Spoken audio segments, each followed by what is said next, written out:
வணக்கம், welcome to Thanjavur சமையல். சிவப்பு அரிசி இட்லி எப்படி செய்கிறதுன்னு பார்க்கலாம் வாங்க. அது செய்கிறதுக்கு சிவப்பு அரிசி எடுத்திருக்கேன். 3 கப் சிவப்பு அரிசி, 1 கப் இட்லி அரிசி. நீங்கள் 2 கப் இட்லி அரிசி 2 கப் சிவப்பு அரிசி சேர்த்தும் செய்யலாம். இது கூட 1 கப் உளுந்து, 1 டீஸ்பூன் வெந்தயம் சேர்த்து இதை நல்லா கழுவிட்டு தண்ணி ஊற்றி இதை ஊற வச்சுக்கலாம். 6லேருந்து 8 மணி நேரம் ஊற வச்சுக்கலாம். இது ஊறட்டும். 8 மணி நேரத்துக்கு அப்புறம் எடுத்துருக்கேன். இது நல்லா ஊறிடுச்சு. இதை அரைச்சி எடுத்துக்கலாம். கிரைண்டரில் அல்லது மிக்சியில் எதில் வேணாலும் அரைக்கலாம். நான் அரிசி உளுந்து ரெண்டும் ஒன்றா சேர்த்து அரைக்கிறேன். அரிசி தனியாக உளுந்து தனியாக ஊற வச்சும் அரைச்சிக்கலாம். அரைக்கும்போது 1 கைப்பிடி அவல் ஊற வச்சு இதோட சேர்த்து அரைக்கலாம். அல்லது நீங்கள் 1/2 கப் சாதம் சேர்த்தும் அரைச்சிக்கலாம். அதுவும் நல்லா சாஃப்டாக இருக்கும். நான் இன்றைக்கி எதுவும் சேர்க்காம தான் அரைக்கிறேன். அது சேர்த்து அரைச்சாலும் டேஸ்ட்டும் நல்லாயிருக்கும். இப்போ இது நல்லா மசிஞ்சிருச்சு. இது கூட உப்பு சேர்த்து 1 நிமிஷம் ஓட விட்டு எடுத்துடலாம். நம்ம கை வச்சு கரைக்க தேவையில்லை, இப்படியே எடுத்து ஊற்றி வச்சிடலாம்.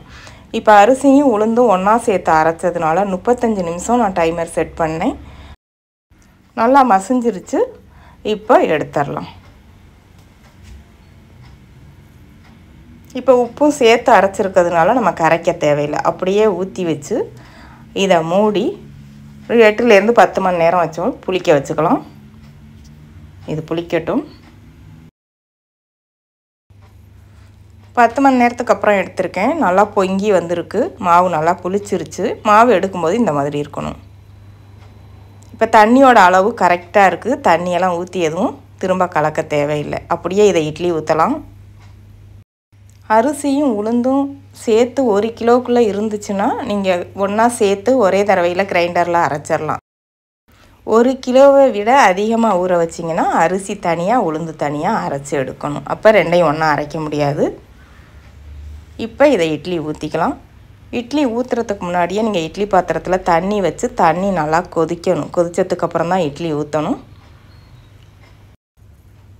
இப்போ தண்ணி நல்லா கொதிச்சிருச்சு. இதை உள்ளே வச்சு 8லேருந்து 10 நிமிஷம் வேக வச்சு எடுத்துக்கலாம். 10 நிமிஷத்துக்கு அப்புறம் இப்போ இட்லி நல்லா வெந்துருச்சு. இதை உடனே எடுத்தால் பிளேட்டில் ஒட்டும். கொஞ்சம் ஆறுனதுக்கு அப்புறம் எடுத்திங்கன்னா ஒட்டாமல் வரும்.